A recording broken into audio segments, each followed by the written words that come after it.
I know it came out a couple months ago, back in April, but I finally got around to watching the Chippendales Rescue Rangers movie from 2022.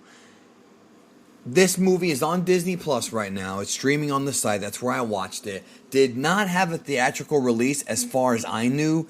And I had heard from a few of my friends that it's really funny and very meta and, a good time. And I must say that, yes, all of that is true. You don't have to be a fan of the Chippendales Rescue Rangers cartoon from the 90s, from the Disney Afternoon, or even a fan of the video game from Nintendo, which I'm a fan of both.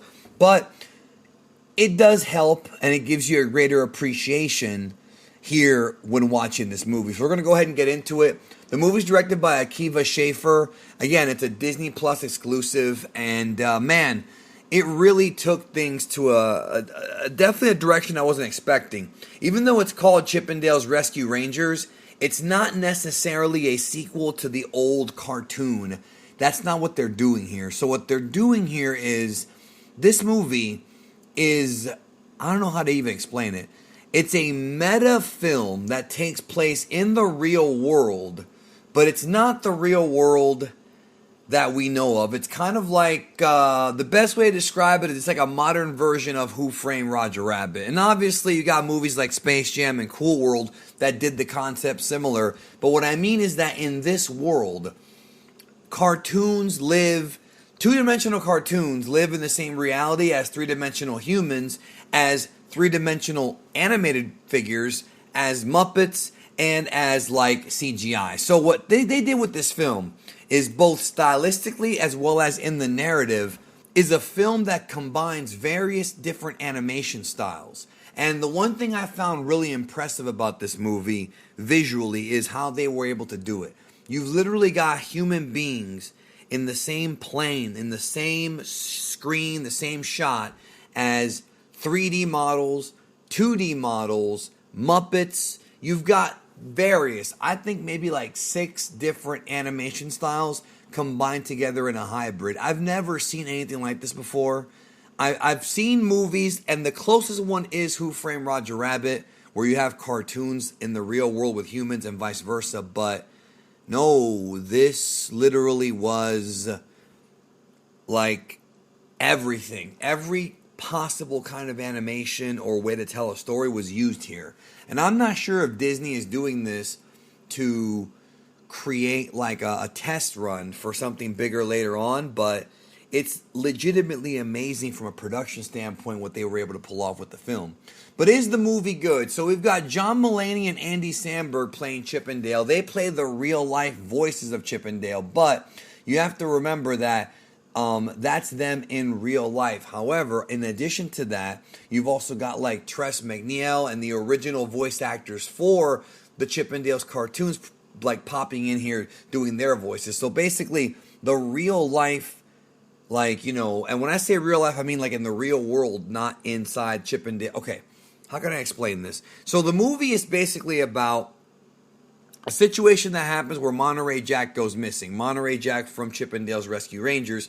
And Chip and Dale have to try to save him by going on this adventure, meeting new people, and finding this character by the name of Sweet Pete, played by Will Arnett. Now, Sweet Pete is what would happen if Peter Pan grew up. Except it's not like the lovable one from Hook, played by Robin Williams. This is Peter Pan, middle-aged, sleazy. He's got a really gaudy chain, chest hair sticking out. He's a prick in this film. I'm not going to go into too much here, but he is what you would call like definitely, I would say he's definitely the main antagonist, although he's not really the big issue they run into here. You have to understand, so in this world, Chip and Dale's Rescue Rangers, the same show that aired on the Disney Afternoon, is a television show within this world. And Chip and Dale, although they are cartoons in the real world, played Chip and Dale in the show, and this movie portrays them as being 30 years or so after the show happened, how have their lives gone? Not within the show's universe, within our universe, where Chip and Dale are basically actors. So it's very meta. Difficult to explain. I'm sure some reviewer out there probably put the worst together better than me. You know how I am, y'all. I click the record button and just go. But it's a movie that, production wise, is fascinating. Just very, I would be interested in finding out more about how they did this.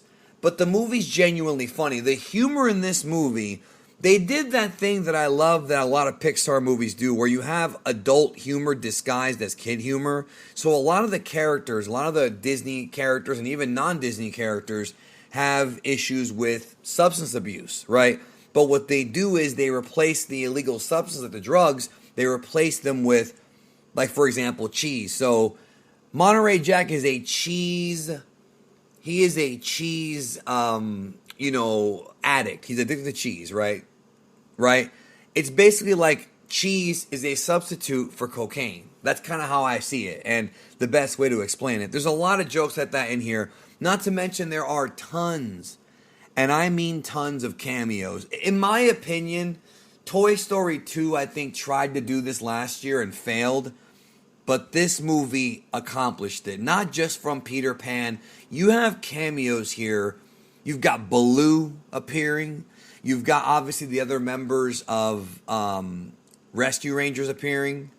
You've got even, like, meta jokes, like how the Chinese bootleg everything and stuff like that. Disney makes fun of themselves in this film, which I appreciate very much. But also, on top of all that, you've got cameos from characters who aren't even owned by Disney. One of the movies that is in this movie, a movie within a movie, that Chip and Dale, it's like advertised, is a movie called Batman vs. E.T. Neither one of those is owned by Disney. I'm pretty sure E.T. is not owned by Disney and Batman's owned by Warner Brothers. You've got cameos. I don't even want to give them out in case you haven't seen the movie yet. But you've got tons of cameos from characters that are not even Disney owned, which means that Disney went above and beyond to get the licensing to show them in this film. That's why I say it really does compare to Who Framed Roger Rabbit. And by the way, Roger Rabbit's in this movie, and that's also pretty awesome. Like, there's just so many awesome cameos here. But the movie does not really rely on that. It relies on the humor, both the meta humor and the way that characters behave. Chip and Dale are both likable characters. So is everybody else. Gadget, Zipper, everyone from the gang is, and their real, quote-unquote, real-life counterparts. You know, the kind that aren't in our world, but they're in their world. It's a lot of stuff to digest. The movie was made, or at least helped made, by a company called Moving Picture Company, MPC. And they really did a fantastic job. You've even got the My Little Pony ponies in this. There's so many people in this movie. But like I said, it's really a film that is genuinely funny and a family film you can watch with your kids. But I feel like this movie will be appreciated more by people from my generation that grew up in the 90s and the late 80s versus kids now, because we actually live these shows. Stuff like Batman the Animated Series, stuff like, DuckTales, Rescue Rangers. We lived when these shows were active, new, and on the air.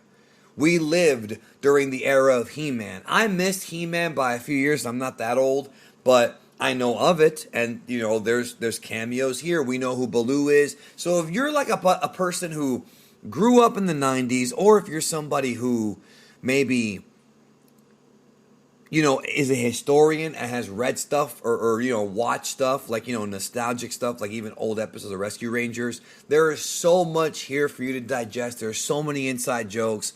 It's a movie that really is one big love fest to the history of animation in every way possible. I'm not even sure if that was the intent. The intent was probably to entertain, but without question, this film not only entertains, but really makes you feel like, damn, like, all this time that I grew up, all this time, like, that I watched all these shows as a kid, like, I get this now. This was for me. It really feels that way. So with that being said, I'll bring this video to a close. Go watch Chip and Dale Rescue Rangers on Disney Plus right now. Do not wait. I promise you'll have a good time. Take care.